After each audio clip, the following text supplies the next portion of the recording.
selanjutnya kita langsung kepada acara yang kedua yang akan diisi oleh Ustaz Hasan Abu Ahmad yang masih berkaitan tentang syahadahnya Sayyidah Fatimah Zahra alaihissalam.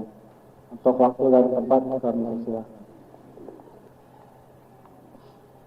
أعوذ بالله من الشيطان الرجيم بسم الله الرحمن الرحيم الحمد لله رب العالمين ثم الصلاة والسلام على أشرف الأنبياء والمرسلين حبيبنا وحبيب العالمين أبي القاسم محمد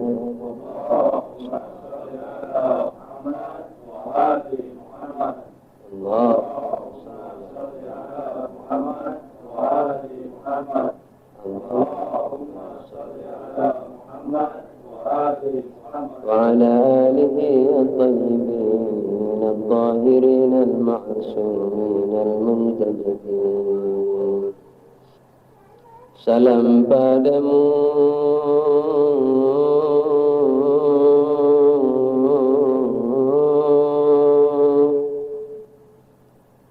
salam padamu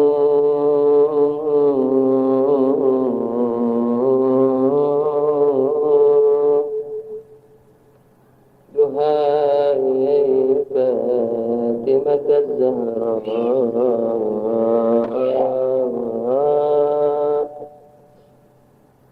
yang bisa menangis jangan ditahan walaupun para muslimah. Tangisan Anda menyenangkan para malaikat di langit sana, insyaallah. Salam padamu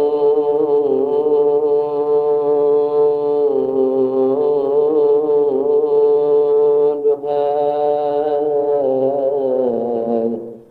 putri Nabi, salam padamu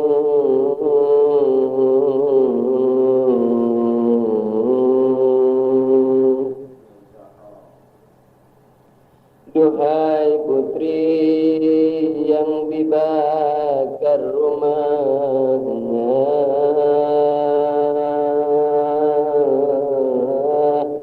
salam padamu duhai putri Nabi yang dihinakan setelah ayahnya,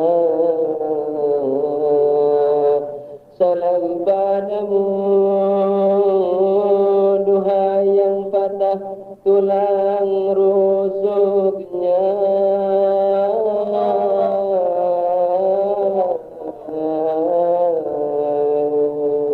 salam padamu duhai yang tangisannya tak ada yang mendengarkan,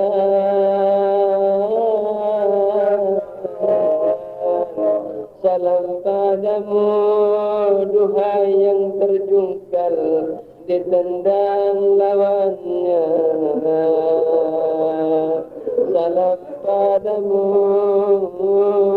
duhai yang gugur kandungannya,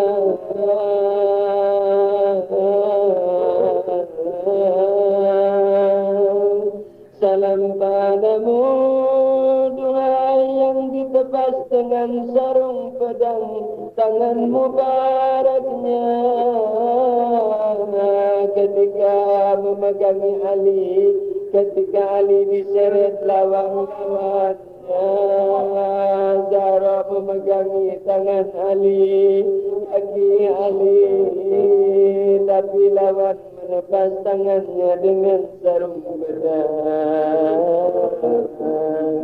Ya Zahra, salam padamu duhai belahan hati Nabi yang kini tak dihargai lagi. Salam padamu ketika Ali membasuh tubuhmu, memandikan mayat sucimu. Ketika Ali meraba rusukmu yang patah, Ali pun menjerit menangis bagai anak kecil, sambil menyandarkan kepalanya di tembok rumahnya. Dipandangi Hasan dan Husain yang sambil menggoyang-goyang kaki ibundanya, yang tak lagi menjawabnya, yang tak lagi menyiuminya.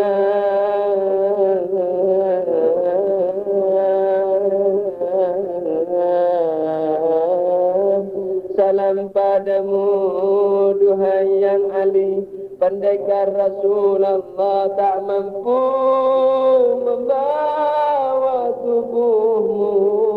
Diriwayatkan setiap 5 langkah Ali tersungkur ke bumi, tak mampu membawa mayat sucimu.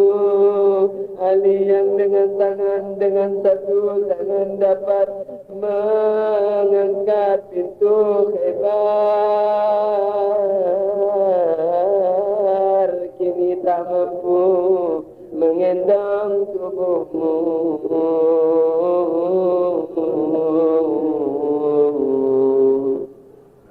Setiap jatuh Ali tersungkur, Ali pun merangkuli tubuh istri tercintanya, amanat saudara dan nabinya yang tak mampu dijaganya.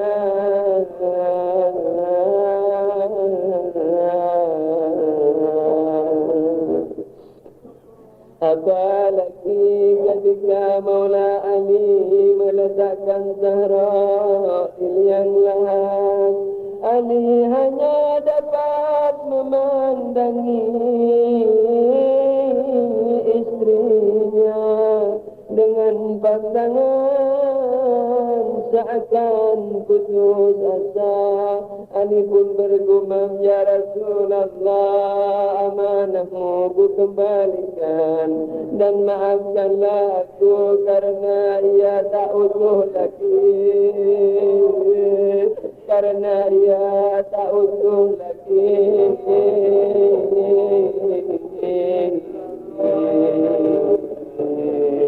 Rusuknya patah, hatinya patah,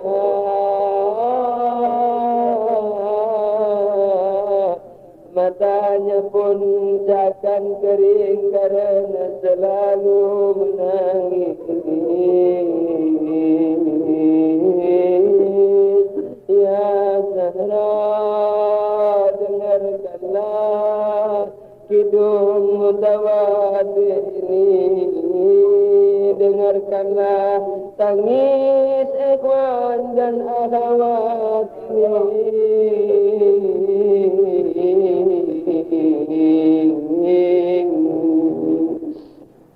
Tanda cinta kepadamu, terimalah salam kami ya Zahra. Kami datang bukan untuk membakar rumahmu, kami datang bukan untuk mematahkan tulang rusukmu, kami datang bukan untuk menggugurkan kandunganmu.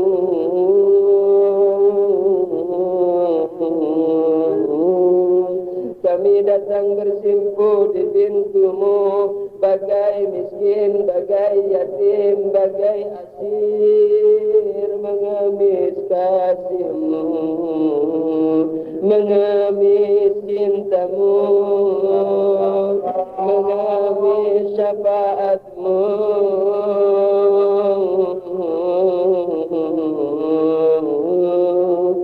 mengemis perhatianmu.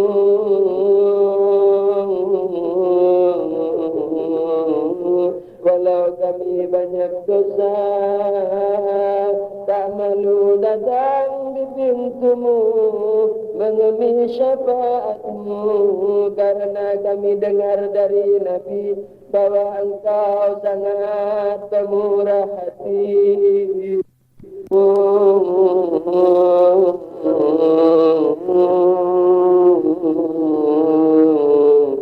Ya Zahra,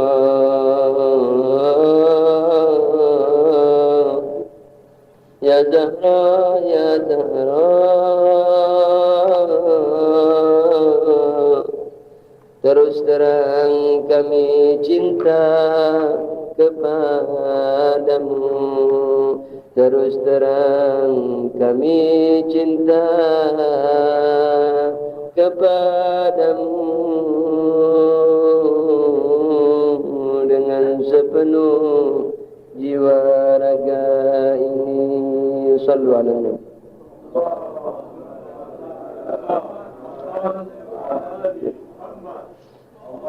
Allah Allah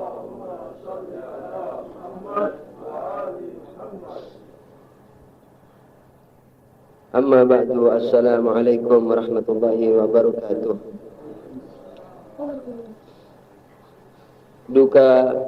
Salam duka ini kami ucapkan pertama kali untuk Imam Zaman, untuk Imam Mahdi ajalallahu farajahu syarif, dan yang kedua untuk Imam Ar-Rahim Imam Khomeini rahmatullahi alaih, dan yang ketiga untuk paduka tercinta panutan kami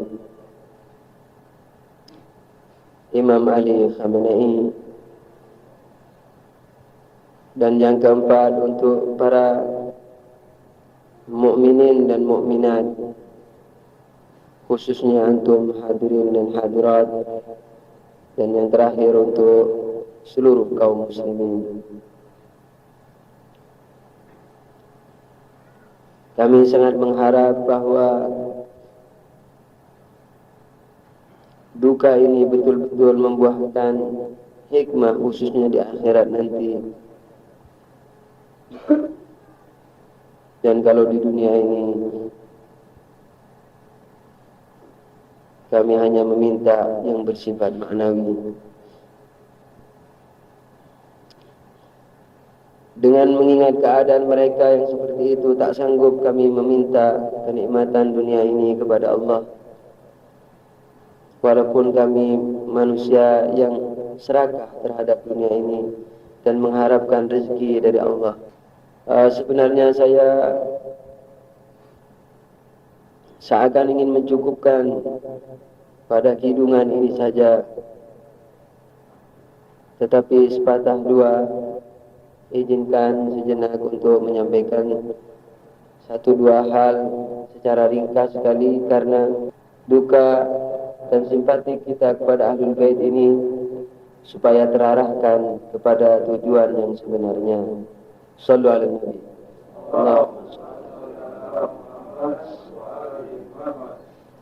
Allah berfirman dalam Al-Quran, A'udzubillahi minasyaitonirrajim, Qul la as'alukum alaihi ajran illa al-mawaddata lil qurba atau fil qurba illa al-mawaddata fil qurba.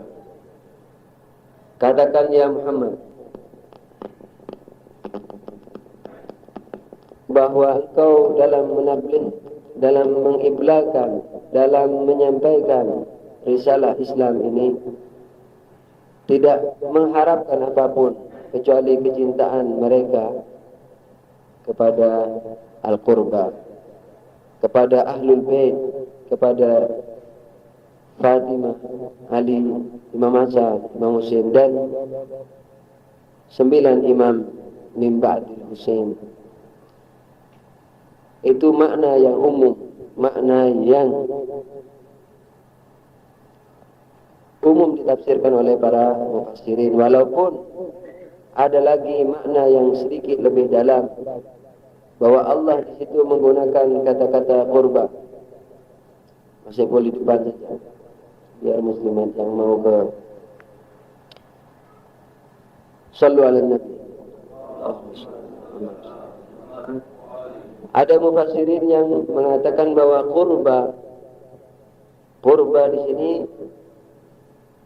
dari sisi kata-kata untuk muannas, untuk perempuan. yakni orang yang terdekat dari perempuan, dari keluarga Rasulullah sallallahu alaihi wasallam. Siapa sebenarnya? Kalau kita lihat dari hadis atau ayat-ayat yang lain, dari hadis-hadis yang lain, menjadi jelas bahwa qurba itu adalah Fatimah Az-Zahra alaihissalam, perempuan dari keluarga Nabi yang terdekat dengan Nabi, sehingga Nabi bersabda, Fatimah ruhi alladhi baina jambayn. Fatimah adalah jiwaku yang ada pada diriku. Sallu ala nabi.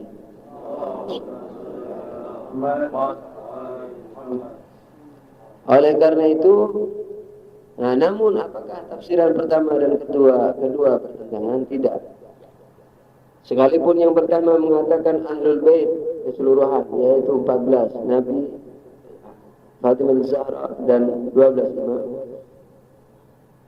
Dan tafsiran yang kedua yaitu Fatimah alaihimussalam jami'an, itu tidak bertentangan. Kenapa? Karena mereka adalah kunna nuran wahidan, yakni mereka adalah cahaya yang satu. Mereka dulu adalah cahaya yang satu, dan sekarang cahaya yang satu, dan esok cahaya yang satu.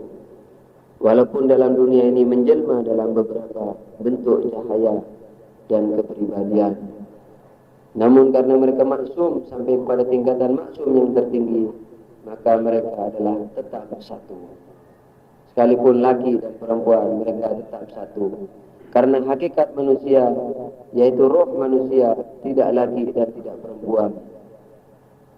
Mereka semua adalah sama, insan di hadapan Allah Subhanahu wa ta'ala. Oleh karena itu, kalaulah qurba itu diterjemahkan, ditafsirkan sebagai Fatimah saja, maka sama dengan 12 imam yang lain, karena mereka adalah satu. Tidak mungkin mencintai Fatimah tanpa mencintai Ali, Imam Hasan dan Husain dan seterusnya alaihimussalam.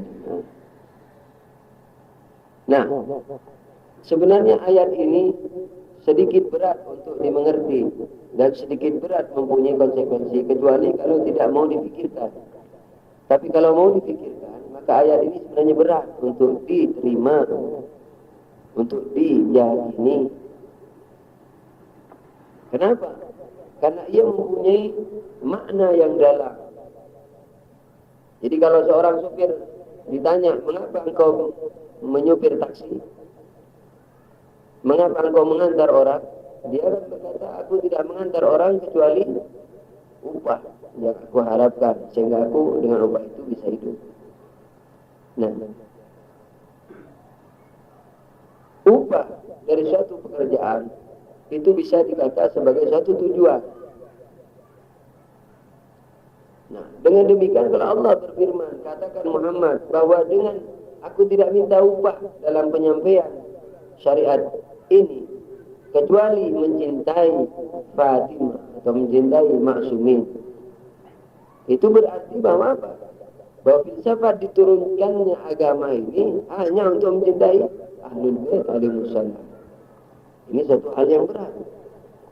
Kenapa berat? Karena kita tahu bahwa syariat turun adalah untuk membimbing manusia mengabdi dan menyembah hanya kepada Allah Subhanahu wa ta'ala. Tapi dalam ayat ini dikatakan mencintai Ahlul Bait. Ini bertentangan sepintas secara lahir, secara dhahir. Nah, apakah betul bertentangan? Tidak demikian. Kenapa? Karena ibadah kepada Allah bukan rukuk dan sujud saja. Ibadah kepada Allah, ini dalil pertama, Karena ibadah kepada Allah bukan hanya rukuk dan sujud, melainkan mentaati seluruh perintahnya. Kalau Allah menyuruh ke barat, ketika kita berjalan ke barat, maka itu ibadah. Ketika Allah menyuruh ke timur, ketika kita berjalan ke timur, maka itu ibadah, bukan hanya rukuk dan sujud dalam sholat. Nah, oleh karena itu, karena Allah memerintahkan kita mencintai mereka, maka itu juga ibadah. Jadi kita mencintai mereka karena perintah Allah ini juga sama dengan bersujud dan berrukuk kepada Allah Subhanahu wa taala. Ini dalil pertama. Dan yang kedua, ketika kita dituruni oleh Allah agama Islam yang suci, yang sempurna ini, Allah menginginkan apa dari kita? Menginginkan supaya kita tinggi derajatnya. Yakni apa? Yakni mendekati Allah Subhanahu wa taala. Karena tinggi itu Allah. Kalau kita ingin meninggi, maka kita mesti mendekati Allah. Karena sempurna, hakikat kesempurnaan adalah Allah. Kalau kita ingin sempurna, maka mestilah kita mendekati Allah Subhanahu wa taala. Nah, ketika kita menuju Allah, sementara antara Allah dan kita dijaraki oleh macam-macam hal seperti malaikat, surga dan sebagainya, khususnya makhluk terdekat kepada Allah Subhanahu wa taala, yaitu Ahlul Bait alaihissalam, maka ketika kita menuju Allah, itu tandanya kita secara otomatis menuju kepada Ahlul Bait alaihissalam. Jadi kalau orang dari pasar Minggu umpamanya mau ke Pancoran lewat Pahlawan, dan satu-satunya jalan hanya itu, Shirathul Mustaqim hanya itu, maka tidak mungkin orang mau ke Pancoran tidak melewati Taman Makan Pahlawan. Ketika Shirathul Mustaqim itu dari Islam saja, maka orang yang ingin mendekatkan diri kepada Allah, maka dia akan otomatis menuju dan mendekatkan dirinya secara tidak langsung dan langsung kepada siapa? Jadi tidak langsung karena tujuannya adalah Allah. Ketika tujuannya Allah pun, karena jalannya hanya satu, dan di ujung sana penghulunya adalah Ahlul Bait alaihissalam, maka kita secara tidak langsung menuju kepada mereka. Oleh karena itu, karena orang tidak paham hal ini, maka Allah menurunkan perintah itu. Yakni aku tidak menurunkan syariat kecuali untuk mencintai mereka. Kenapa? Karena orang yang mencintai mereka pastilah tidak akan menodai kecintaannya. Tentu kalau cinta hakiki, cinta yang sesungguhnya. Nah, ini juga termasuk falsafah daripada mengapa kita diwajibkan mencintai mereka. Sementara Allah tidak butuh terhadap kecintaan kita pada mereka, dan mereka sendiri tidak butuh terhadap kecintaan kita. Jadi kalau kecintaan kita ini diperintahkan oleh Allah hanya untuk kita sendiri. Nah, mengapa diperintahkan cinta? Kenapa sampai diperintahkan? Karena kita tidak mengerti hakikat kebenaran. Oleh karena itu Allah merintahkan. Seandainya kita mengerti, tidak perlu diperintah. Yang namanya cahaya pasti menerangi. Yang namanya orang ingin mencari cahaya pasti mencari sumber cahaya. Tapi karena kita tidak mengerti hal itu, maka Allah perintahkan, Allah wajibkan hal itu kepada kita. Nah, apa hikmahnya kita mencari cahaya? Tentu saja kita bisa menjadi terang benderang. Kalau kita mencintai Ahlul Bait, cinta kita sesungguhnya, cinta kita sempurna, maka pastilah kita tidak boleh menodai cinta kita itu, yaitu dengan mengamalkan apa yang diamalkan oleh mereka. Kalau kita cinta kepada mereka, tapi tidak mengamalkan apa yang diamalkan mereka, tidak berusaha untuk menjadikan diri kita ini berakhlak seperti akhlak mereka, maka cinta itu kasarnya palsu. Walaupun palsunya ada dua. Ada palsu untuk tujuan tertentu, yang ini yang terburuk. Ada palsu karena kelemahan seseorang, ini juga ada pahalanya, tapi bisa dikata palsu. Cinta kita tetap akan mendapatkan pahala kalau karena kelemahan. Jadi karena kelemahan kita, lalu kita tidak bisa meniru Ahlul Bait. Nah, cinta kita tetap mendapatkan pahala, tetapi rendah. Ini lebih rendah dari yang cinta yang sesungguhnya, dan kita tidak dikata munafik dalam hal ini. Tidak usah khawatir, tapi mesti diusahakan kalau anda cinta secara sesungguhnya, mesti berproses sebagaimana mereka berproses. Walaupun tidak akan sampai ke derajat mereka, tetapi mestilah kita berusaha. Mestilah kita berusaha. Shallu ala Nabi. Allahumma shalli ala Muhammad. Kita dalam berduka menangis. Kenapa? Dengan tangisan itu dosa kita akan terkurangi. Dengan bahasa hadis yang mengatakan setetes air mata yang mengalir karena duka Ahlul Bait, dia dapat memadamkan api neraka. Nah, oleh karena itu cinta yang.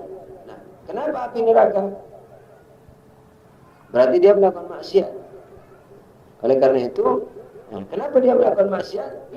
Ditanya karena dia tidak mampu. Jadi ketika dia masih lemah, karena dia masih berusaha untuk meninggalkan maksiat, maka cintanya yang palsu ini tetap mendapatkan pahala. Palsu dari sisi akhlak. Tapi kalau tadi palsu dari sisi fikih, memang dia mau berbisnis dengan cintanya itu.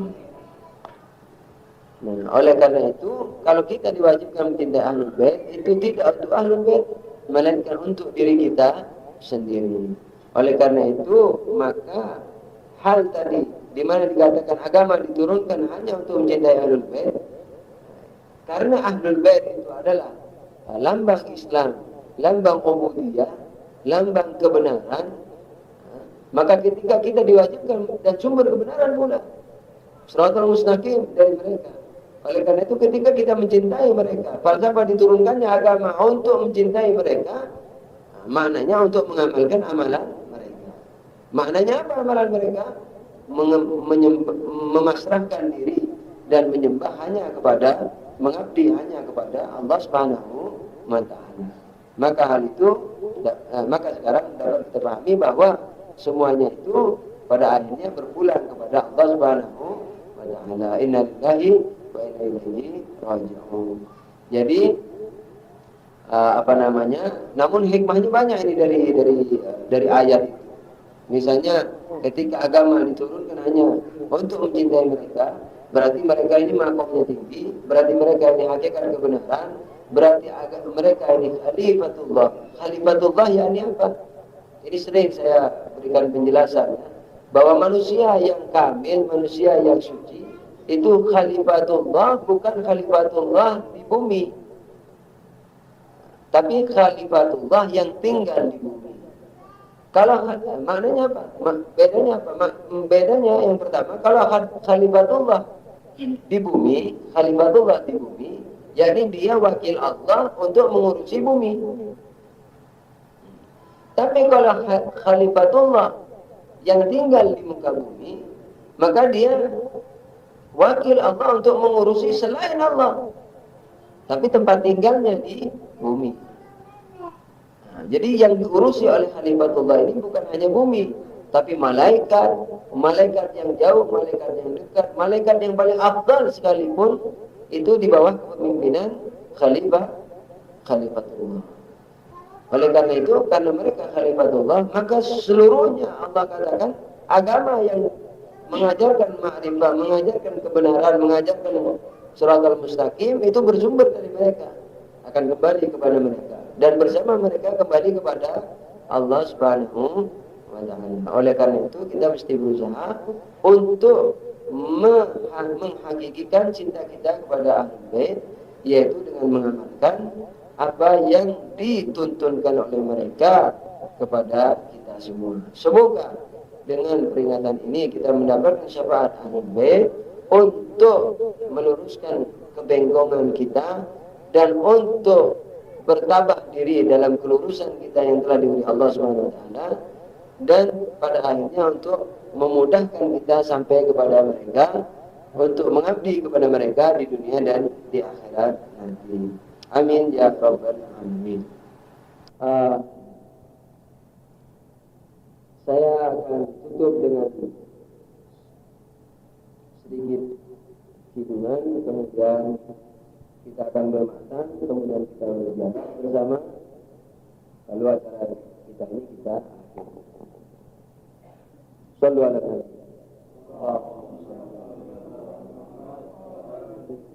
Salam padamu, duhai bintu Nabi, padamu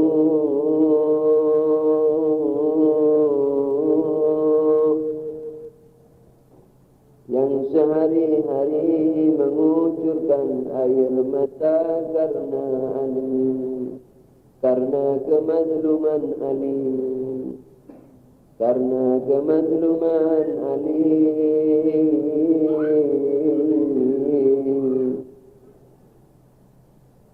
Salam padamu, duhai belahan jiwa Nabi.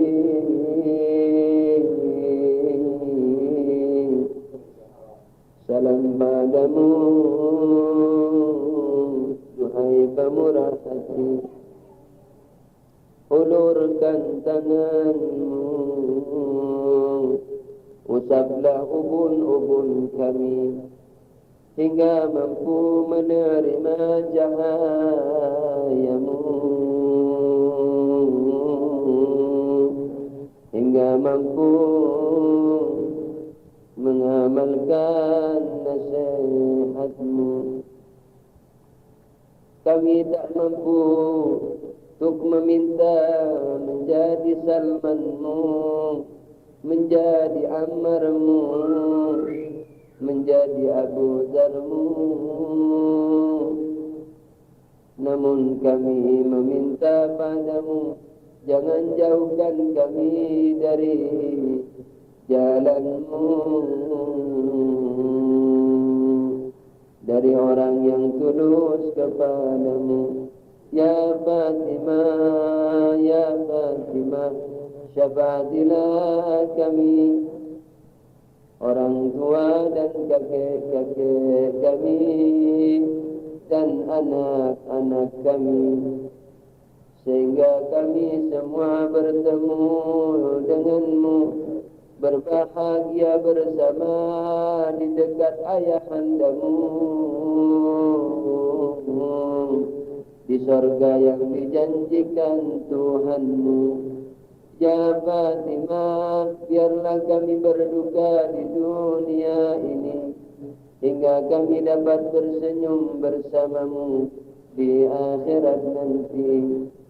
Ya Fatimah, kami berduka karena dukamu, kami menangis karena tangismu, kami bahagia karena bahagiamu.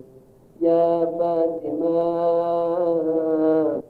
ya Fatimah, terus terang kami cinta padamu dengan setulus jiwa ini. Sallallahu. Bait yang antum mesti hafal adalah Fatimah, Fatimah Zahra bintu Rasulullah, hidupmu tersiksa, hidupmu tersiksa. Fatimah Zahra, Fatimah Zahra bintu Rasulullah, diulang 2 kali. Hidupmu tersiksa, diulang 2 kali. Bergantian. Mari kita coba ini. Sallu ala Nabi. Saya beritahu dulu lalu antum jawab. Fatimah Zahra bintu Rasulillah, Fatimah Zahra bintu Rasulillah, hidupmu tersiksa, hidupmu tersiksa. Fatimah Zahra bintu Rasulillah, Fatimah Zahra bintu Rasulillah, hidupmu tersiksa, hidupmu tersiksa. Fatimah Zahra bintu Rasulillah, Fatimah Zahra bintu Rasulillah, hidupmu tersiksa, hidupmu tersiksa. Fatimah Zahra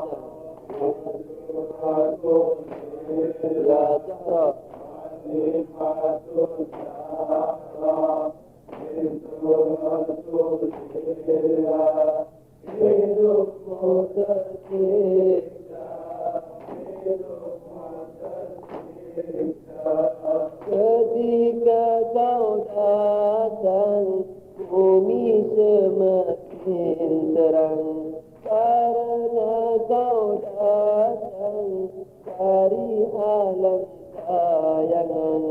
Kau pujaan kami, kau ikutan kami, wahai bintu Nabi, hidupmu tersiksa. Fatimah Zahra bintu Rasulillah, Fatimah Zahra bintu Rasulillah, hidupmu tersiksa, hidupmu tersiksa.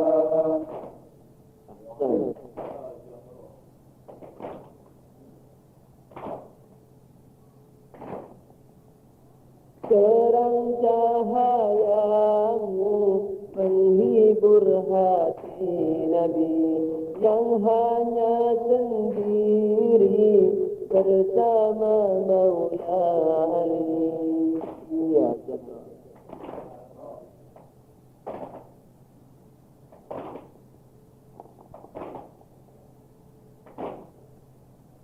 Karena yang kan warisi bisikan ilahi, tak boleh sendiri, tak boleh sendiri. Kau pujaan kami, kau ikutan kami, wahai bintu Nabi, hidupmu tersiksa. Fatimah Zahra bintu Rasulillah, Fatimah Zahra bintu Rasulillah, hidupmu tersiksa, hidupmu tersiksa. Kini lengkaplah sudah pewaris ilmu Nabi, karena Maula Ali tak lagi sendiri.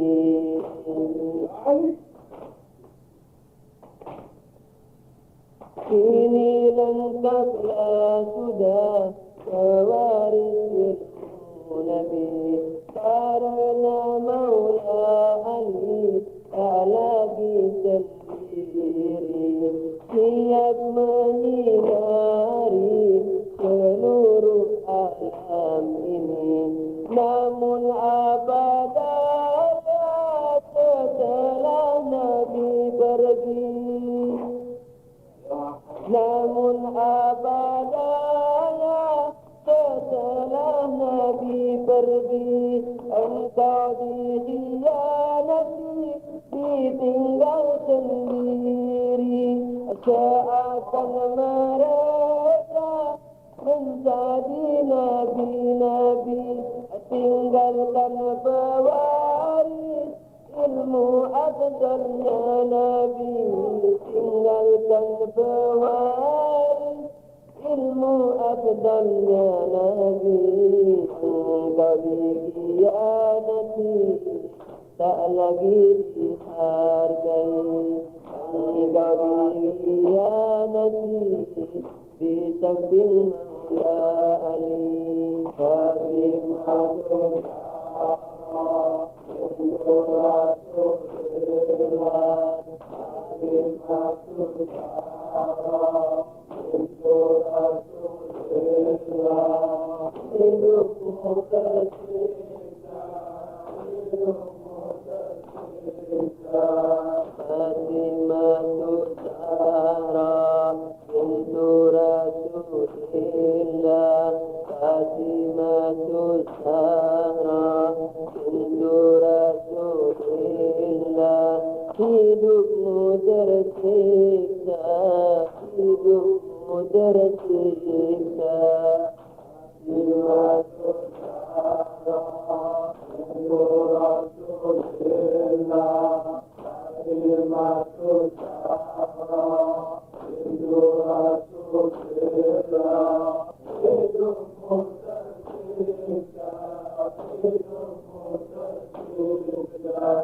Luapan lidah hati menjilat rumahmu. Luapan lidah hati menjilat rumahmu. Keluar dari hati sang umat ayahmu. Api pun membakar sampai ke suaramu. Api pun membakar sampai ke suaramu. Yang kau teriakkan dari balik pintumu. Seakan mereka tak lagi takut neraka. Engkau dikhianati, tak lagi dihargai. Engkau dikhianati, di samping Maula Ali. Kafir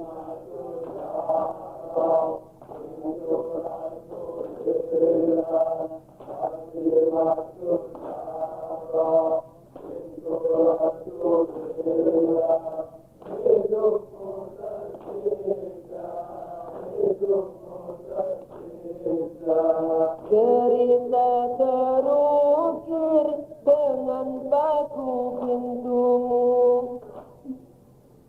Cerita terukir dengan paku pintumu yang menancap dalam ke dadamu barakmu. Patahkan tulang rusuk dan seisi hatimu, karena kau bela imam dan suamimu. Engkau dikhianati, tak lagi dihargai. Engkau dikhianati, di samping Maula Ali. Fatimah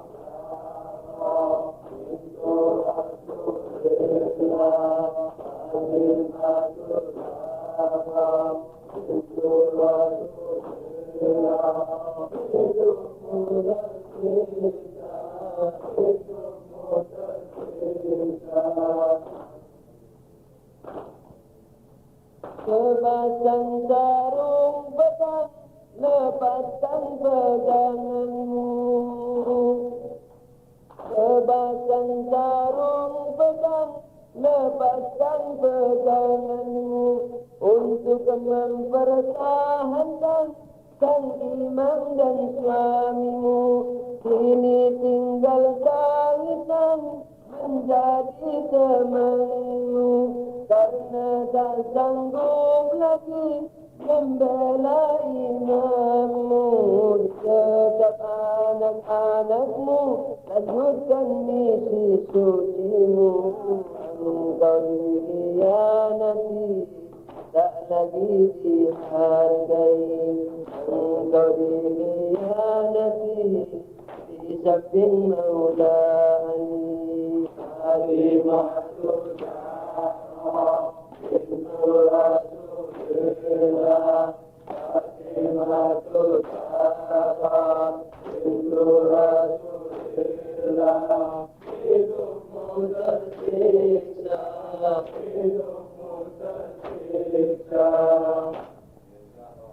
kini engkau susul sang Nabi ayahmu, dihantarkan oleh sang Ali imammu. Ia sering terjatuh, tak kuasa membawamu. Apalagi taburkan tanah ke tubuhmu. Kini tinggal sendiri bersama anak-anakmu.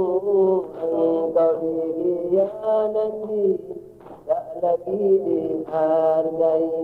Engkau dikhianati, di samping Maula Ali. Fatimah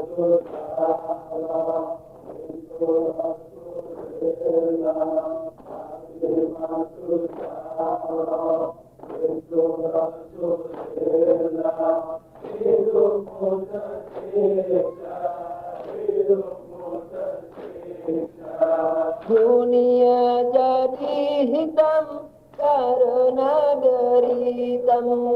Dunia jadi arang bersama pintumu.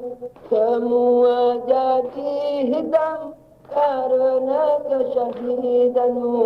Engkau dikhianati, tak lagi dihargai. Engkau dikhianati, tak lagi dihargai. Engkau dikhianati di samping Maula Ali. Fatimah Zahra bintu Rasulillah. Fatimah Zahra bintu Rasulillah. Hidupmu tersiksa, hidupmu tersiksa. Tiadanya kuburmu tanda kemurkaanmu, karena kau wasiati sang Ali imammu untuk tak disalati dan dikubur musuhmu. Tiadanya kuburmu tanda kemurkaanmu, karena kau wasiati sang Ali imammu untuk tak disalati dan dikubur musuhmu. Hingga 40 nisan tertuliskan namamu, namun abadaya semua tak dipahami oleh umat Nabi dan cucumu sendiri. Oleh umat Nabi dan cucumu sendiri. Fatimah Zahra bintu Rasulillah. Fatimah Zahra bintu Rasulillah. Hidupmu tersiksa, hidupmu tersiksa. Fatimah Zahra bintu Rasulillah. Fatimah Zahra bintu Rasulillah. Hidupmu tersiksa, hidupmu tersiksa. Fatimah Zahra bintu Rasulillah. Fatimah Zahra bintu Rasulillah. Hidupmu tersiksa, hidupmu tersiksa. Fatimah Zahra bintu Rasulillah. Fatimah Zahra bintu Rasulillah. Hidupmu tersiksa, hidupmu tersiksa. Fatimah Zahra bintu Rasulillah. Hidupmu tersiksa, hidupmu tersiksa. Hidupmu tersiksa, hidupmu tersiksa. Hidupmu tersiksa, hidupmu tersiksa. Hidupmu tersiksa, hidupmu tersiksa. Hidupmu tersiksa, hidupmu tersiksa. Hidupmu tersiksa, hidupmu tersiksa. Hidupmu tersiksa, hidupmu tersiksa. Ya Zahra, hidupmu tersiksa, hidupmu tersiksa. Hidupmu tersiksa, hidupmu tersiksa. Allahumma salli wa sallim ala sayyidina Muhammadin wa alihi tahirin salawat.